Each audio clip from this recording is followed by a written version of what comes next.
ठाकुर जी बहुत खेलते हैं बंधु।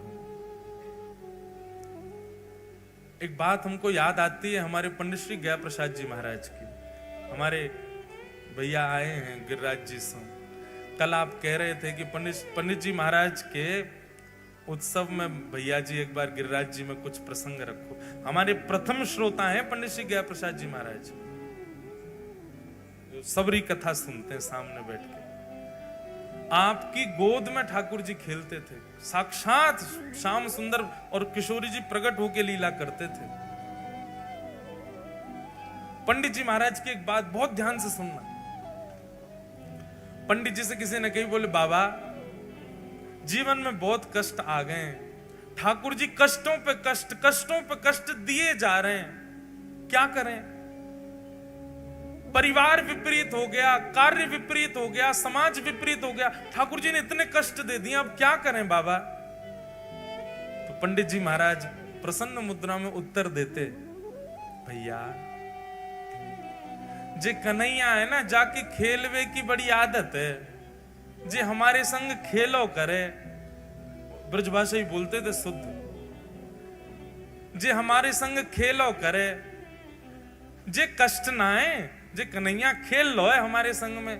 लाला चिंता या बात की मत करे कि जीवन में कष्ट क्यों आ रहे हैं। भले ठाकुर जी तो यूं कह दे, अरे लाला तू कुछ जितनो खेलना हो तो उतनो खेल ले, हमें कोई चिंता नहीं, पर हमको एक वचन दे। बोले कहा, खिलौना में ही रहना चाहिए, खिलौना नहीं बदलियो लाला कभी, खिलौना सदा मुंह को ही रखियो। लाला कहीं तेने खिलौना बदल लियो और मुंह को किनारे पटक दियो। अच्छा देखो, बालक जिस खिलौने से खेलता रहता है वो ही खिलौना बार बार टूटता है, और जिस खिलौने का त्याग करता है वो सुरक्षित खड़ा ही रहता है कोने में। जो समझो पूर्व सुरक्षित है, बिल्कुल बढ़िया है, कोई जीवन में तुम समझिए कोने धरो भयो खिलौना है।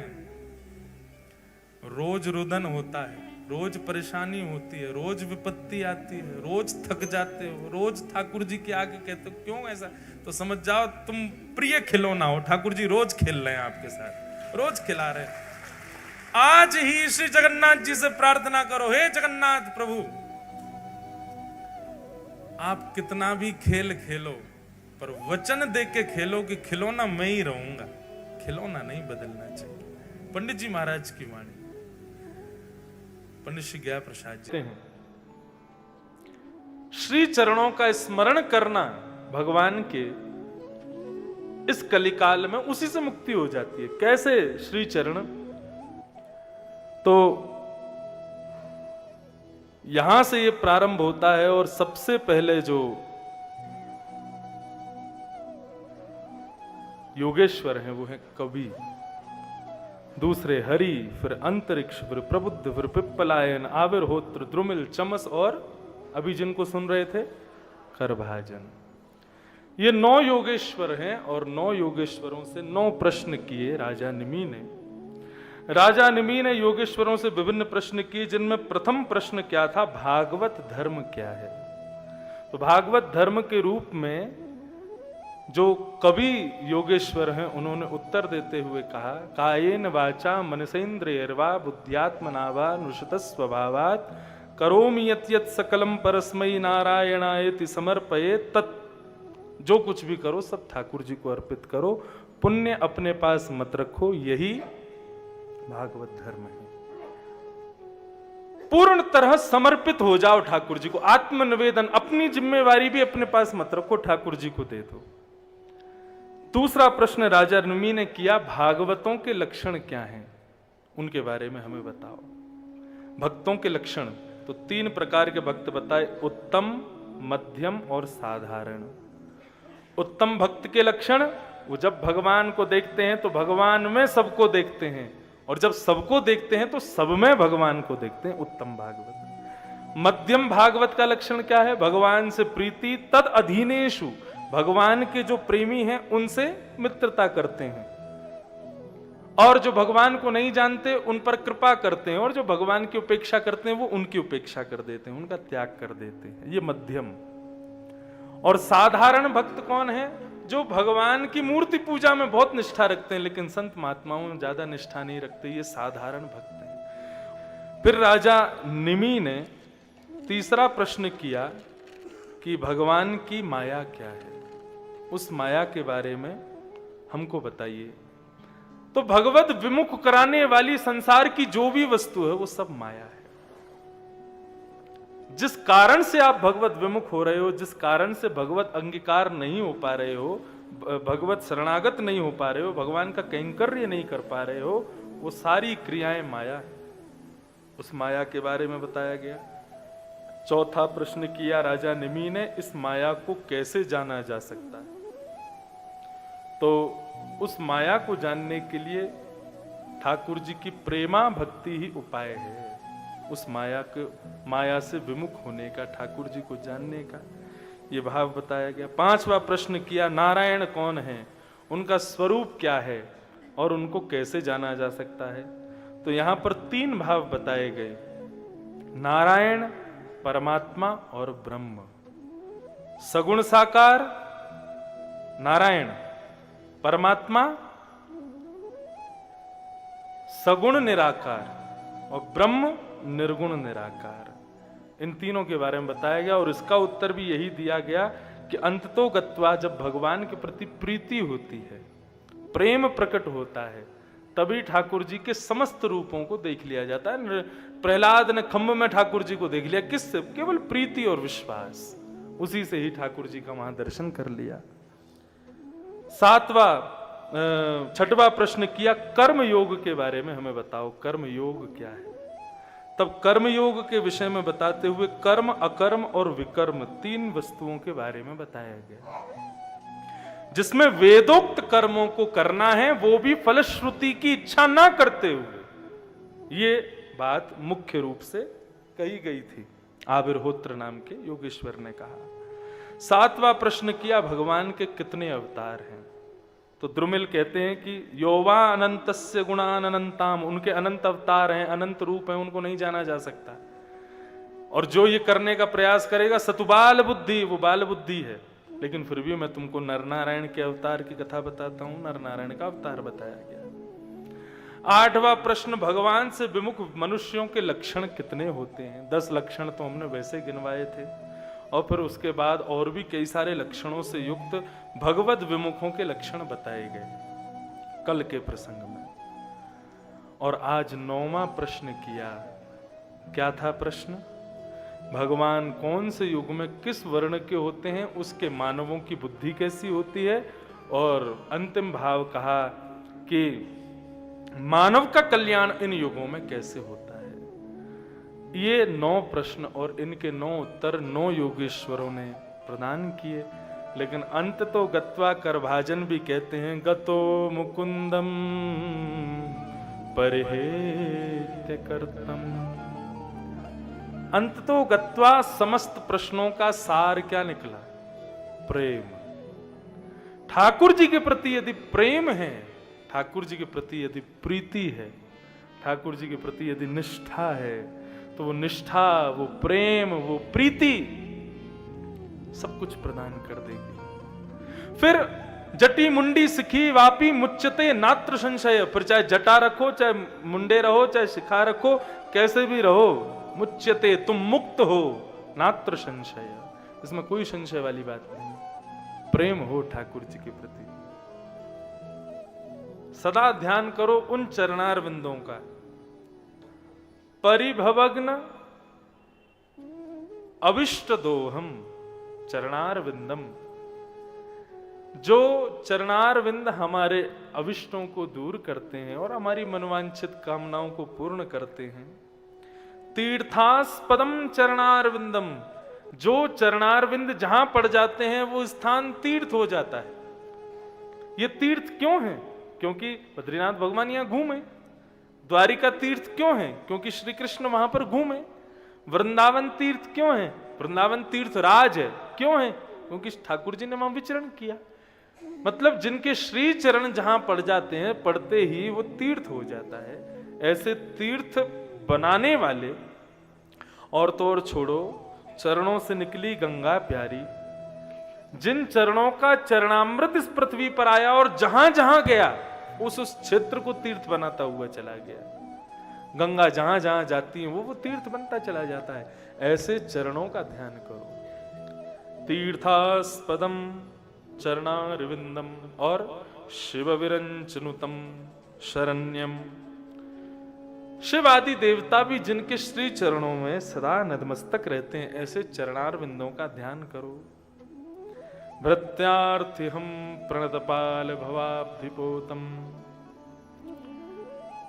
हम प्रणतों को कल्याण करने के लिए जिनके चरणारविंद हैं, ऐसे वंदे महापुरुषुते चरणारविंदम, उन चरणारविंदों को प्रणाम करो। निमि महाराज कहने लगे, महाराज आप कह रहे हो चरणारविंदों को प्रणाम करो, उनके गुण बता रहे हो, उन चरणों से क्या क्या होता है वो सब बता रहे हो, लेकिन ये चरण हैं किसके, ये तो आपने बताया नहीं। तब करवायजन कहते हैं, तक्त्वा सुदुस्त्वज सुरेप्सित राज्य लक्ष्मी धर्मिष्ठ आर्यवचसा यदिगादरण्यम माया मृगम नैतयेप्सितमर्ण धावत वंदे महापुरुषुते चरणारविंदम। कौन? बोले चक्त्वा सुदस्त्वज सुरेप्सित राज्य लक्ष्मी,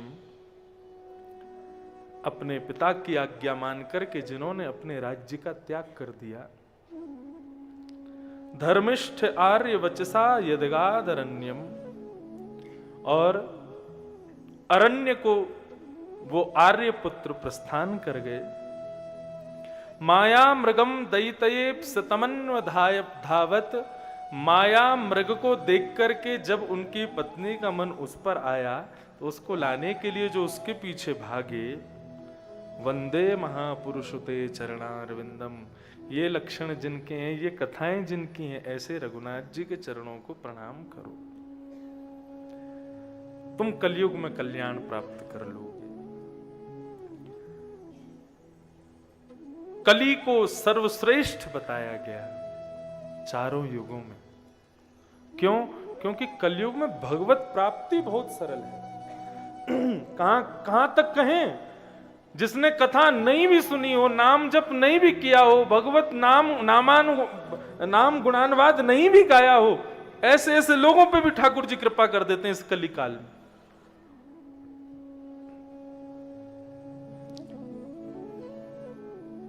यहां पर कुछ वैष्णव भक्त करौली से आए हैं ना, हाथ ऊपर करो। ये सब करौली से आए हैं। करौली में ठाकुर जी का एक स्वरूप विराजता है, श्री मदन मोहन जी। और मदन मोहन जी का स्वरूप अति सुंदर। करौली में मुस्लिम भी ठाकुर जी के भक्त हैं, कई मुसलमान। और ये परंपरा प्रारंभ हुई, करौली में एक भक्त हुए जिनका नाम था ताज खान। उन्होंने कभी कथा नहीं सुनी थी, उन्होंने कभी नाम जप नहीं किया था, कभी तीर्थ भ्रमण नहीं किया था, कभी इन सब का श्रवण नहीं किया, कभी तीर्थ नहीं गए, कभी वैष्णवों का संग नहीं किया। लेकिन उन काले खां पर कितनी कृपा श्री मदन मोहन जी ने की। एक बार काले खां एक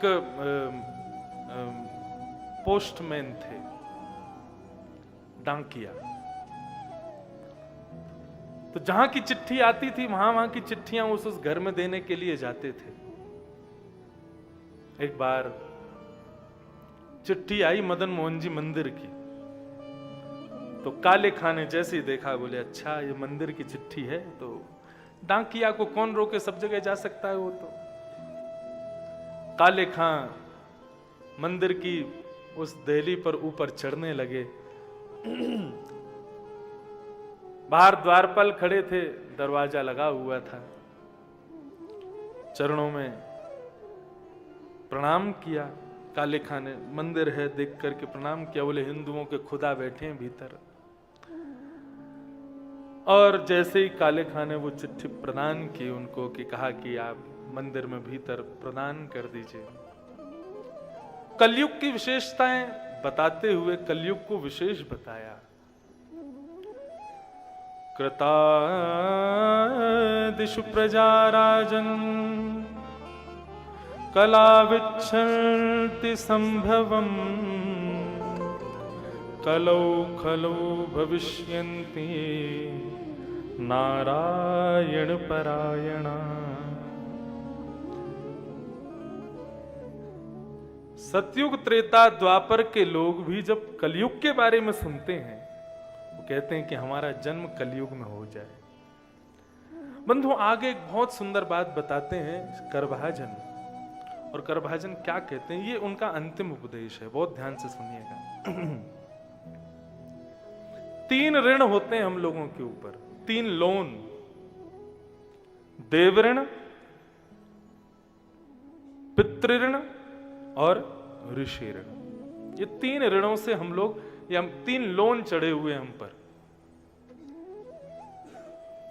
देवताओं ने कृपा करके पृथ्वी जल तेज वायु आकाश पंचभूत एकत्रित करके हमको भेजा, इसलिए देव ऋण।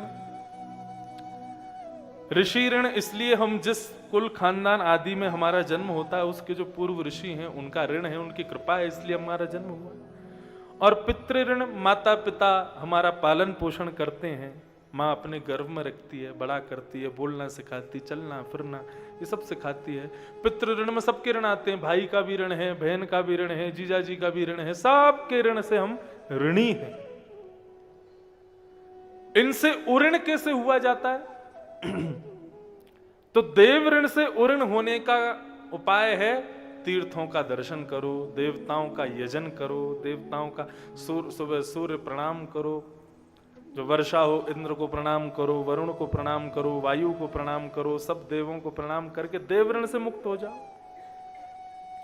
ऋषि ऋण से कैसे मुक्त होंगे? तो ऋषियों के द्वारा जो ग्रंथ हमारे यहाँ प्रस्तुत हैं, इसी बद्रिकाश्रम में श्री वेदव्यास जी ने भागवत की रचना की। तुलसीदास जी के द्वारा रचित मानस को पढ़ करके, श्री वेदव्यास जी के द्वारा रचित भागवत आदि ग्रंथों का अवलोकन करके, वाल्मीकि जी द्वारा श्रीमद् रामचरित्र का अवलोकन करके हम लोग ऋषि ऋण से उऋण हो सकते हैं। ये एक प्रकार से कथा सुनना, ये भी ऋषि ऋण से उऋण होना है। और पितृ ऋण से कैसे उऋण होते हैं? पितरों के जाने पर उनका स्मरण करना, उनका ध्यान करके ब्राह्मण भोज आदि कराना, श्राद्ध आदि करना, या जीते जी जो हमारी बहन भाई आदि हैं उनकी सेवा करके उनके ऋण से हम उऋण होते हैं। लेकिन यहां पर निमि राजा ने प्रश्न किया, महाराज मुझे एक बात बताओ, ये सब तो उनके लिए लागू हैं जो जीवन जीते हैं।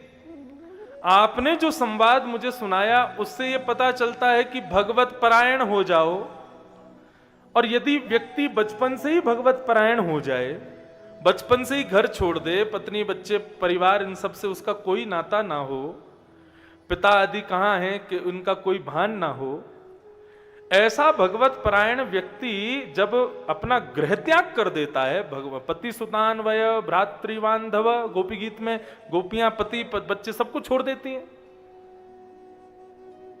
संत महापुरुष सन्यासी सब बचपन से ही घर त्याग कर देते हैं। आदि गुरु शंकराचार्य ने छोड़ दिया, सबने त्याग किया। तो इस प्रकार त्याग करने वाले जो भगवत परायण हैं उनके ऋण से वो उऋण कैसे होते होंगे? क्यों? परिवार में वो रहते नहीं, तो पितृ ऋण तो सदा उन पर चढ़ा ही रहता होगा। तब करभाजन कितना सुंदर उत्तर देते हैं। करभाजन कहते हैं, देवर्षि भूता तृणाम पितृणाम न किंकरो नायमृणी च राजन् सर्वात्मना यः शरणं शरण्यं गतो मुकुंदम परिहृत्य कर्तम। जो व्यक्ति देव ऋण, ऋषि ऋण, पितृ ऋण इनका भान ना करते हुए, इनके बारे में चिंता ना करते हुए भगवान की शरण में जाकर के भगवान का शरणागत हो जाता है, हरिपरायण हो जाता है, भगवत चरणानुरागी हो जाता है, उसको फिर चिंता करने की जरूरत नहीं है। क्यों? बोले भगवान उसके समस्त प्रकार के ऋणों को फिर भगवान पूर्ण कर देते हैं। जो माथे पर तिलक लगाता है, उर्धपुंड, सुंदर शिखा रखता है, सुंदर ठाकुर जी से संबंधी वस्त्रों को धारण करता है, नित्य सुबह शाम ठाकुर जी का स्मरण करता है, भगवत तीर्थों में जाकर के भगवत गुणानुवाद गाता है, कथाओं को श्रवण करता है, सुंदर सुंदर संतों का संग करता है, ऐसे व्यक्ति का ऋण ठाकुर जी पूरा करते हैं। उसको चिंता करने की जरूरत नहीं। उसके ऋषि ऋण, उसके पितृ ऋण, उसके देव ऋण, उसको सब कुछ क्षमा कर देते हैं। जैसे बैंक कभी कभी लोन माफ कर देती है, ऐसे ही ठाकुर जी हमारे ऊपर चढ़े हुए इन तीनों ऋणों को क्षमा कर देते, माफ कर देते, उनको शांत कर देते। इसलिए भगवन परायणता ये विशेष है। इस प्रकार ये नवयोगेश्वर संवाद यहाँ पूर्ण हुआ। बोलो बद्रीनाथ भगवान की जय। अब एक रिवीजन मात्र कर लो कि तपस्थली है। तपस्थली मतलब जहां शरीर की व्यवस्थाएं नष्ट हो जाती हों, जहां शरीर अव्यवस्थित रहता हो, जहां पर शरीर को सोने के लिए अच्छे बिस्तर, खाने के लिए अच्छा भोजन, वर्तमान वातावरण अनुकूल ना मिले, वहीं तो तप होता है। ये बद्रीनाथ है, यहां तप के लिए ही हम सब आए हैं। यदि हमसे इतना भी श्रम हो जाए ना शरीर से, उसको तपस्या ही मान लेना। यहां आना भी तप है, यहां रहना भी तप है। मैंने महाराज जी 3 वर्ष की अपनी कथा में जो मैंने तीनों बार की, हर बार अनुभव किया, यहां श्री ठाकुर जी की कृपा के बिना रुक नहीं सकता कोई। अच्छे अच्छे धुरंधर देखे 3-3 दिन में वापस लौट जाते हैं। क्यों? सांस नहीं आ रही महाराज, घबराहट हो रही है, व्यवस्था नहीं है, गर्म पानी नहीं है, ये नहीं है, वो नहीं है। अरे ये सब नहीं है तभी तो ये बद्रीनाथ है। ये सब युक्त हो जाए तो फिर हरिद्वार, ऋषिकेश, बद्रीनाथ में अंतर क्या रह गया? बंबई, दिल्ली में जो है वो यहीं हो जाए तो फिर अंतर क्या है? यहां कुछ नहीं है, केवल नारायण है। कितनों की जन्मभूमि महाराज बद्रीनाथ। आज याद कर रहा था मैं, वेदव्यास महाराज ने श्रीमद् भागवत की रचना की, 17 पुराण, महाभारत, चारों वेद। मतलब हम हिंदू वैदिक सनातन धर्मावली कहलाते हैं जिन वेदों की वजह से, जिन शास्त्रों की वजह से, उन शास्त्रों का उद्गम यहां हुआ। हमारे प्राण श्रीमद् भागवत का उद्गम यहां हुआ, उनका जन्म यहां हुआ। सबका प्रादुर्भाव, सरस्वती जी का उद्गम स्थल ये है, एकादशी का प्रादुर्भाव उद्गम स्थल ये है, कितनों के जन्मों, उर्वशी यहीं प्रकट हुई, सबका प्रादुर्भाव यहीं पर हुआ है। तो ये सब यहां पर विद्यमान है, सबकी भूमि है और हमारी ननिहाल है। हम अपनी नानी के यहाँ आए हैं और नानी के यहाँ जब बालक जाता है बड़ी खुशी से जाता है। और यहाँ विचरण करने वाले सब संत महात्मा, त्रिपुंडधारी, ऊर्ध्वपुंडधारी, सब हमारे मामा हैं। सब अपने भांजा पर कृपा कर हुए आए हैं। निमि महाराज प्रश्न कर रहे हैं और बहुत ध्यान से सुनिएगा। और इस प्रश्न का उत्तर दे रहे हैं करभाजन नाम के अंतिम योगेश्वर। कल 9 योगेश्वरों के नाम का मतलब भी बताएंगे। इन 9 योगेश्वरों के प्रत्येक के नाम का अर्थ क्या है। योगेश्वर का अर्थ मैंने एक दिन बताया ही था। आदि आदि बहुत कुछ भाव मैंने पहले ही बताए हैं, सबको याद रखिएगा। प्रश्न क्या है? 3 प्रश्न हैं एक ही प्रश्न में। पहला प्रश्न, कस्मिन् काले स भगवान किम वर्णः। कितने युग होते हैं? 4, सतयुग, त्रेता, द्वापर, कलयुग। तो राजा निमि पूछ रहे हैं कि ठाकुर जी किस युग में किस वर्ण के होकर के आते हैं। वर्ण कहते हैं ठाकुर जी का जो रंग होता है, ठाकुर जी का जो कॉम्प्लेक्शन होता है वो कैसा होता है। काले होते हैं, सांवले होते हैं, कैसे होते हैं वो हमें बताओ। हर युग में ठाकुर जी का रूप अलग अलग होता है, वर्ण अलग अलग होता है, उस वर्ण के बारे में हमें बताइए। और इन चारों युगों में कीदृशो नृभिः, इन चारों युगों में मानवों का स्वभाव कैसा होता है। जैसे कलयुग के तो हम लोग हैं ही हैं, बाकी सतयुग के लोग कैसे होते हैं, त्रेता के कैसे होते हैं, द्वापर के कैसे होते हैं, ये हमें बताइए। कलयुग के कैसे होते हैं वो भी बताइए। और नामना वा केन विधिना, हर युग में ठाकुर जी की कैसे पूजा की जाती है, किस विधि से उनकी अर्चना की जाती है। और पूज्यते तदिहोच्यताम, ठाकुर जी की पूजा कैसे होती है। वैसे देखोगे तो 4 प्रश्न हैं, लेकिन चौथा प्रश्न सा नहीं है। उसमें जो पूछा है पूज्यते, मतलब आत्म कल्याण मानव अपना कैसे करता है, सतयुग में, त्रेता में, द्वापर में, कलयुग में। तो जो पूजा की विधि है ना, वही आत्म कल्याण है। इसलिए 3 ही प्रश्न है। कौन कौन से? ठाकुर जी का वर्ण कौन सा होता है हर युग में, उस युग के मानवों का स्वभाव कैसा होता है, और तीसरा, इन युगों में ठाकुर जी की पूजा पद्धति विधि कैसी होती है। मतलब मानव आत्म कल्याण के लिए ठाकुर जी की उपासना कैसे करता है, ये हमें बताओ। समझ आ गया प्रश्न? करभाजन सामने बैठे हैं। करभाजन का नाम बड़ा प्रिय है, कर भाजन। कर में जितना आवे उतना ही जो पाए उसको कहते हैं कर भाजन। ये अंतिम योगेश्वर है। कर भाजन उत्तर दे रहे हैं। क्या कह रहे हैं?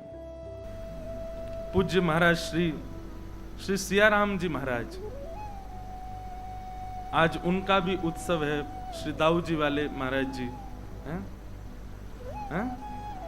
हरिदास जी महाराज, आज सुबह यहाँ पंगत हुई, कितने सारे जयपुर के संत महापुरुष पधारे, सबने प्रसाद ग्रहण किया। भैया, जब हम आचार्य उत्सव मनाते हैं, गुरुजनों के उत्सव मनाते हैं, तो आचार्य और गुरुजन ये कहाँ हैं? ये ठाकुर जी के नित्य निकुंज में हैं। और जब हम आचार्य उत्सव मनाते हैं तो नित्य निकुंज में हमारे आचार्य ठाकुर जी से कहवें कि देखो मेरे सब भक्तजन, मेरे सब रसिक जन मेरा उत्सव मना रहे हैं, संतन को भोजन पवा रहे हैं, कथा करा रहे हैं, खूब आनंद से उत्सव कर रहे हैं, जय जय इन पर कृपा कर दियो। सो निकुंज में आचार्य ठाकुर जी से हमारी प्रार्थना कर दें, ये सब हमारा आचार्य उत्सव मना रहे हैं, इन पर कृपा कर दियो। तो ठाकुर जी कहें कहा कृपा करूं, तो आचार्य चरण कहवें कि इन सबन को भी कुंज में बुला लियो, ऐसी कृपा कर दो।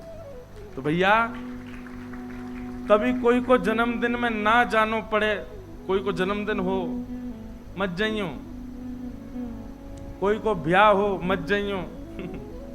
आप कहोगे महाराज जी आपको क्या पता, ब्याह में नहीं जाने से और जन्मदिन में नहीं जाने से क्या होता है। पर यदि कहीं भूल से भी आपको पता चल जाए कि कोई आचार्य उत्सव हो रहा है वृंदावन में, जयपुर में, अजमेर में, उदयपुर में, आसपास जहां भी आप जा सकते हो, वहां कोई आचार्य उत्सव चल, बिना बुलाए पहुंच जाओ। आचार्य उत्सव में जाकर के अगर क्षण भर भी आप विराजमान हो जाते हैं तो निकुंज में प्रवेश निश्चित है। निकुंज में प्रवेश का मतलब ये मत समझ लेना कि पधार जाओगे भगवत धाम गमन। निकुंज में प्रवेश मतलब फिर जब भी मानसी का चिंतन करोगे ना, चिंतन में बैठोगे, तब निकुंज का दर्शन होगा। आज ये आचार्य उत्सव हम सब मना रहे हैं, कल जन्माष्टमी है, परसों से आप सब भाव में जाइएगा, नित्य अपने चिंतन में देखिएगा, आपको निकुंज का एक अद्भुत अनुभव होगा जो आज तक नहीं हुआ। आचार्य उत्सव में जो भी 7 दिन आया यहाँ पर, 1-2 दिन वाले बेचारे उदास है गए, हम तो 1-2 दिन आए, होगो निकुंज दिखेगी, लेकिन शायद है सके कि केवल सहचरी दिखे, प्रिया प्रियतम नहीं दिखे 1-2 दिन वारिन ने, पर 7 दिन वारिन ने तो निश्चित श्री प्रियालाल जी जरूर दिखेंगे। क्यों? ये आचार्य उत्सव, हमने अपने गुरुदेव को उत्सव मनाया, आचार्यन को उत्सव मनाया, वो आचार्य ही निकुंज की सखी हैं, सहचरी हैं, वो ठाकुर जी से अनुग्रह करेंगे कि आके हृदय कुंज में विराजो। इसलिए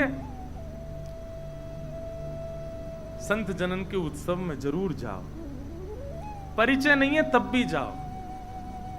महाराज जी, व्यक्ति प्रयास करता है, जैसे जयपुर में है तो जयपुर में अच्छे अच्छे लोगों से संबंध बनाऊं, धनवान लोगों से, नेता